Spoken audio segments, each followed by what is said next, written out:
Today, we're going to unpack a really fascinating puzzle from one of the giants of modern philosophy.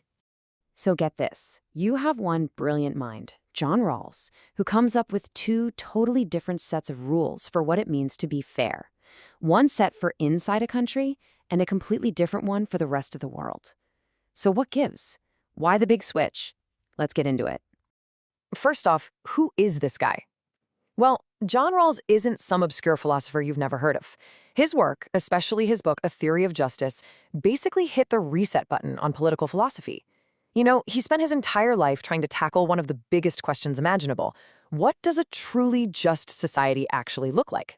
To figure that out, he started by creating a theory for what he called domestic justice. Basically, the rules for fairness inside a single nation's borders. Okay, the heart of his whole idea is this amazing thought experiment he called the original position. Imagine this. You get to design a brand new society from scratch. But here's the catch. You have to do it from behind a veil of ignorance.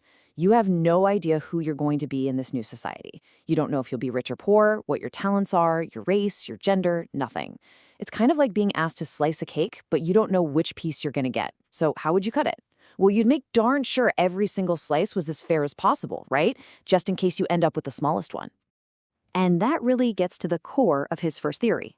The whole system is built from the ground up to protect the interests of individual persons. That's the key. The individual is what matters most. So Rawls says that from behind that veil, we'd all agree on two main principles. First, everyone gets the same basic freedoms. Freedom of speech, religion, that kind of thing. That's the easy part. But the second one, this is the really radical part. It's called the difference principle. It says, sure, you can have inequality. Some people can be wealthier than others. But, and this is a huge but, that's only okay if the system that allows for that inequality also works to help out the person at the very, very bottom of the ladder as much as possible. The whole economic game has to be rigged in favor of the least well-off. Now that is a powerful, game-changing idea for justice inside one country. So you'd think, okay, great, let's just scale this puppy up for the whole planet, right? Well, not so fast. He didn't. So let's move on to his second theory, because this is where the picture gets way more complicated. Decades later, Rawls looked at the global stage, and things took a very sharp turn. In his next big book, The Law of Peoples, Rawls does the thought experiment again. But this time, he's trying to figure out the rules for how countries should deal with each other.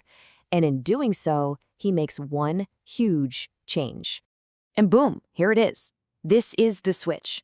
On the world stage, the ones choosing the rules are no longer representatives of individual people. Instead, they're representatives of entire societies, what he calls peoples. The whole focus just shifts completely from the person to the group. And this is where the big problems start. Critics, like the philosopher Thomas Pogge, argue that this switch creates a massive incoherence. Basically, his two theories just don't line up. It's like they belong to two different worlds. See, when you change who matters most, from individuals to entire peoples, you end up asking totally different questions about what's fair. And when you ask different questions, you get radically different answers. This table really lays it all out. Domestically, you're judging the basic structure of society to see if it helps individual citizens, which leads to that powerful difference principle that redistributes wealth. But internationally, the rules are for peoples, and that powerful principle just vanishes.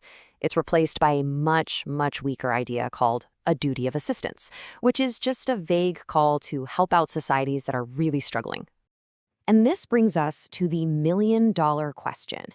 I mean, why would the guy who built an entire system to protect the poorest person in a country then turn around and be okay with a world where your entire life is basically determined by which side of a border you happen to be born on?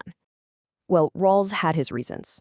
He wasn't trying to create some kind of single world government or a global welfare state. He was aiming for something else, something he called a realistic utopia.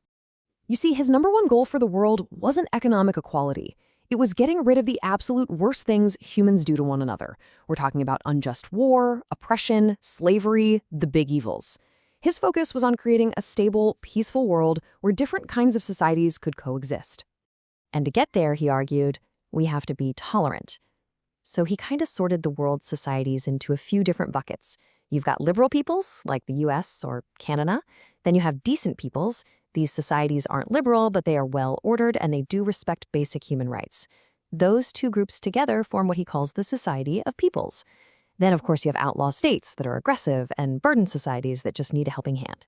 So here's the bottom line. For Rawls, global peace meant we had to respect that decent societies could organize themselves differently, even if they didn't look like Western democracies. He thought that trying to force a global version of the difference principle on everyone would be a kind of intolerance that could actually lead to more conflict. So he made a choice. He prioritized stability and mutual respect between societies over a single global standard of economic justice for every individual. And that decision leaves us right in the middle of one of the biggest, most important debates in global justice today. On one side, you have what's called the cosmopolitan view. These are his critics, who say that justice always starts and ends with the individual, period. They'd say it's a massive injustice that a person in one country has way worse life prospects than someone in another, just by an accident of birth. But on the other side, you have Rawls's view, that a just world is really a society of societies, all respecting each other's differences, as long as they meet some basic standard of decency. And that's the puzzle Rawls leaves us with. When we think about building a just world, what's the fundamental thing we should care about? Is it the individual person, no matter where they are? Or is it the collective people and their right to organize themselves? The answer you give to that question, well, it changes absolutely everything.